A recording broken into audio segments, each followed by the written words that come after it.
Greetings, everyone, and welcome back. Welcome to the beginning of our first project working in Pixlr. Now, the purpose of this project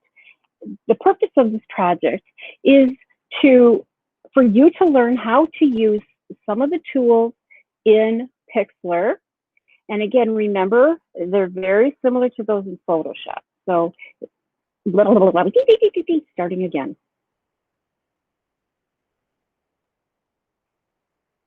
Welcome back to our second tutorial in Pixlr and to our very first project.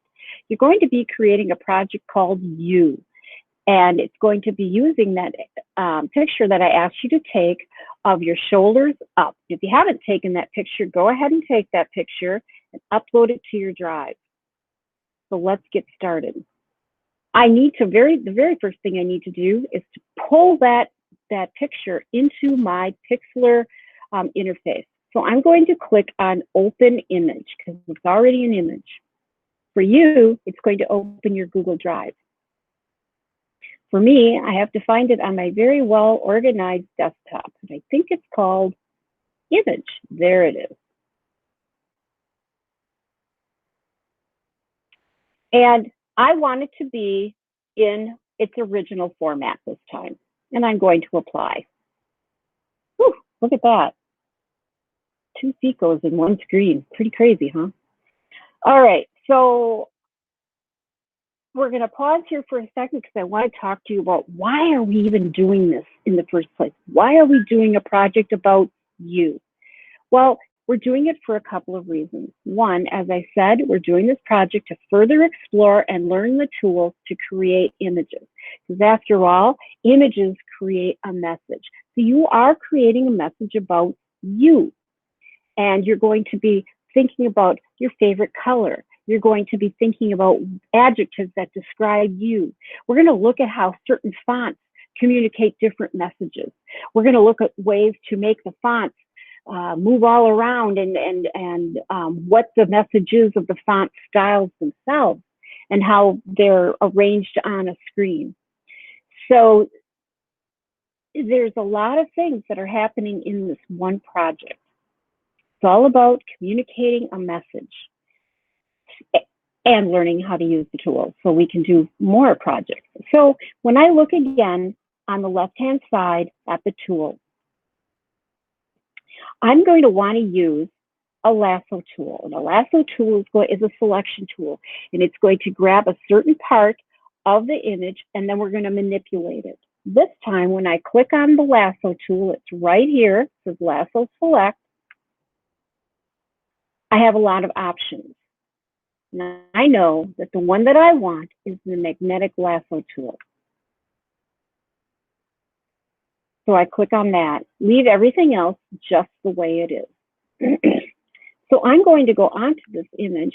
Notice that I have this little circle, and I'm going to hold the mouse down, the keypad down, and I'm just going to kind of go around my head. Don't worry about getting all those really fine pieces of whoopsie-doodly-doo. It didn't stick with me. So what? Something happened to my magnet.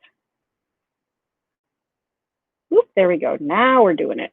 So I am just going around my head and trying to get as close to the edge as I can. Like I said, don't worry about getting all those hairs in a little. I'll grab a few of those, and I'm going to go around and again down to my shirt. And the reason this is called the magnetic lasso tool is because the magnetic lasso tool is it's smart enough to know the similar shades and tints of colors, and it will just automatically gravitate toward that. So when I make it all the way to the end, I want you to take a really close look at how, well, zoom in. Do you see how the line is kind of like dancing? Somebody told me they look like ants walking in a row. And I kind of agree with that too. So, but notice now I have my entire outline of my head and my shirt selected. Now I want to be able to put this on a different layer so that I can work with it. So we've got it selected. It's all moving around there. I'm going to go over to my layers panel that we talked about in the last tutorial. I'm going to click on the plus. I want an empty layer. Notice it's created an empty layer. So what I want to do now is I need to name this. And I'm going to call this head. So I have a head layer. So I'm going to make sure that right now I am on my background layer, right? That's actually where the selection is happening. And I want to be able to copy that selection and paste it on the new layer. So this is pretty easy to do. We can do it in a couple ways. So I can go to edit and copy. Then I'm going to click on my head layer. Notice I switched layers. And then I'm going to go edit and paste. If you know the keyboard commands for that, go ahead and use them. Oh, now this is really interesting. Do you see what it did? It made its own layer. So I didn't really, in Pixlr, I didn't really need to make this extra layer. It created its own. But man, look at the title of that. I'm going to click on here, and I'm changing the title of this to head. And now I've got two. Now I've got two heads. That's how smart I am, two heads. I'm going to click on this because I don't want to have two layers. I like that say the same thing, and I don't need this extra layer. So I'm going to click on this, the three dots, and I'm going to the trash can, and I'm going to get rid of that one. So see, I have two layers. Now, it doesn't really look anything different than the one underneath, but watch. I'm going to turn off the background layer, and there I am. I'm on my own layer. The background is completely gone, and notice the background is transparent, which is exactly what we want. So I'm going to kind of move this down here. Straightens out the edge a bit. So there we have my head, the background layer, and again, all I have to do is click on here, and it comes back. Turn it off, and there it is. So this is all set now for us to continue on with the project. Now, the overview of the project is this. As I said, this is a project about you. We're going to work to find the light spots of our face, our shirt, whatever, the hair, everything, and the dark. So because we're going to be creating a monochromatic image of you. So that's why I said choose your favorite color. So with your favorite color, that's what we're going to be doing. And we're going to be using the Magic Wand tool to make selections of certain places on your face. So I really want, so the background's turned off, that's awesome. I need a new layer, and again, it's empty. That's mostly what we'll work with. I'm going to name this one color.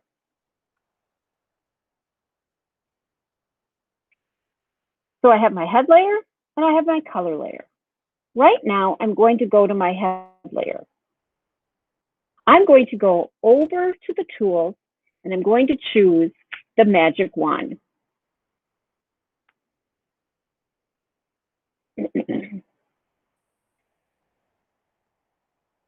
And we're going to, just for now, we're going to leave this right here because we're going to talk about this. So I see I have this big spot right on my face that is very bright. But you know what? I don't really want green for my favorite color. I think I'm going to go with a nice, ooh, I like that blue. So that's what I'm going to go with. And since I have this blue, but this is really, really quite bright, I'm going to go back in here. I'm going to stick here for just a second. As I told you in the last tutorial, this is a whole slider bar of all the colors of RGB. That's a type of color mode. Inside here are all the tints and shades of whatever color you've chosen in the slider bar. Now, this is going to be super important because you are making a monochromatic color scheme. What that means is one color, mono, one color. So I'm choosing the one color of blue, and I'm going to use whatever is inside the square.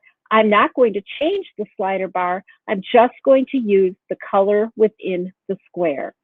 Now, since I noticed that that is really a bright light spot on my face, I'm going to move it over here and grab a light bright blue. And then I'm going to go, so I'm still on my head layer, and I'm on the magic wand, and I'm going to click inside of here. Wow, that picked up way too much because I don't want it to pick up my hair too. I want to be able to make some changes with my hair. So I'm back on I'm looking at the magic wand, and I look again at the menu at the top. The tolerance by default is set at 32. That's way too high. That means that it at 32, it is picking up a lot of very similar pixels, but it's picking up too many. So I'm going to turn the tolerance down. And sometimes you just have to play with this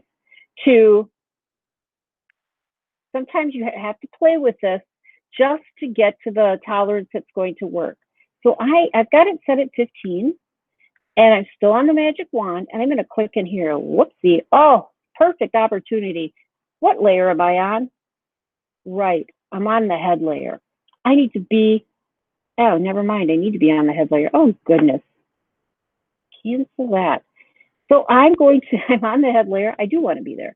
I'm going to click right in here in that spot that's kind of bright. Well, that's perfect. So if I hold the shift key down, I can maybe add a little more because I see a little more brightness in there. Ooh, so now I have a bigger spot. That's perfect. So I've now isolated a section that I want to color. But I don't want the color on my head. I want the color on the color layer. So I'm going to click on the color layer.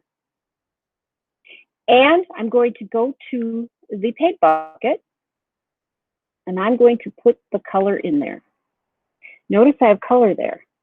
Now, to get rid of the dancing lines, because you have to do this if you're going to do more work with this, I'm going to go Control D.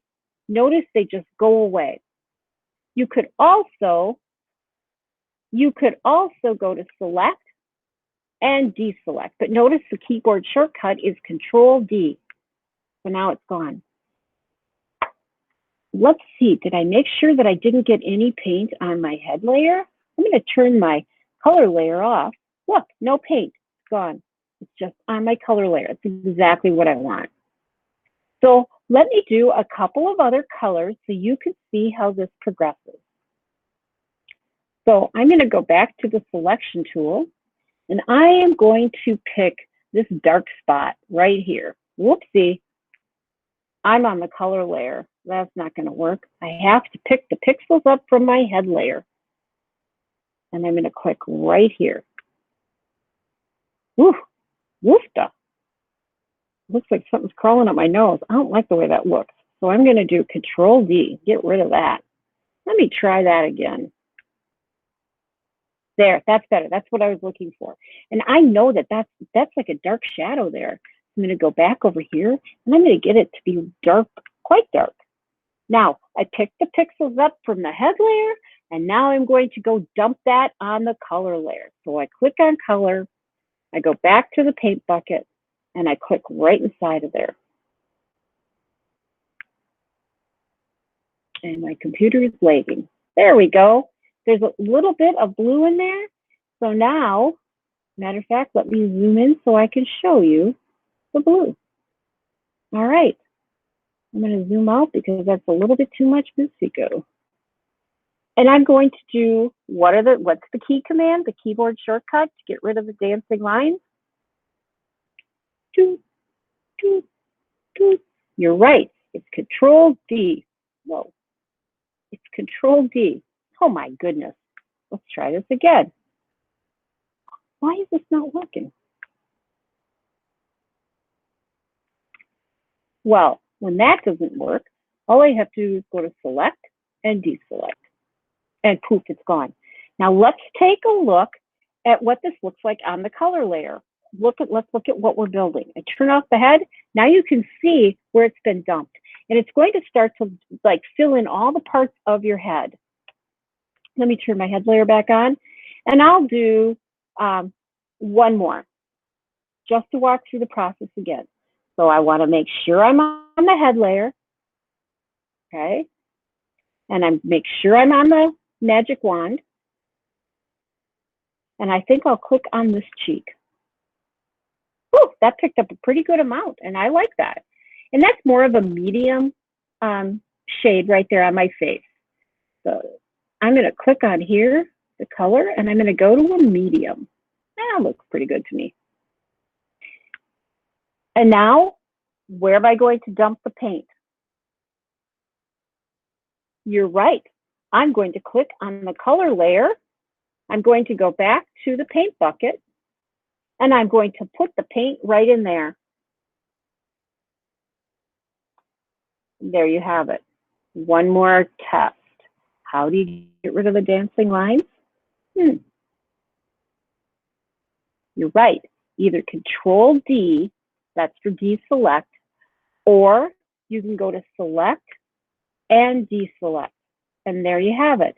Now I want to take a look again at my new color layer and how it's progressing. If you look, you can kind of see the outline of my face starting to form. I'm going to turn the head layer back on. Because one thing that's really important as you're going along, you want to make sure that you don't get any paint on your head layer. So to make sure I don't have paint on my head layer, I'll turn off the color layer. Notice I have no paint on my head layer. Yay! So you should check that periodically. Quick little quiz for you. What if you do have paint on your head layer? How could you get rid of it? The eraser tool? No, we didn't even talk about that because that would erase your head. No. You would go back to, yes, you're right. You would go back to history. Just step back. And it takes you back each step that you've done. I'm going to go back toward the future with this to the present, and there we go. And back to where I left off. I'll turn this layer back on. Now, your job for Monday, September 21st, is to have your whole face filled in. Don't do the teeth and don't do the lips, the teeth, or the eyeballs. And if you have glasses, don't do the rims of your glasses because I'm going to show you some tricks to do that to make them look very realistic. Go ahead and try your hair. Totally cool if that's what you want to do. So that's it.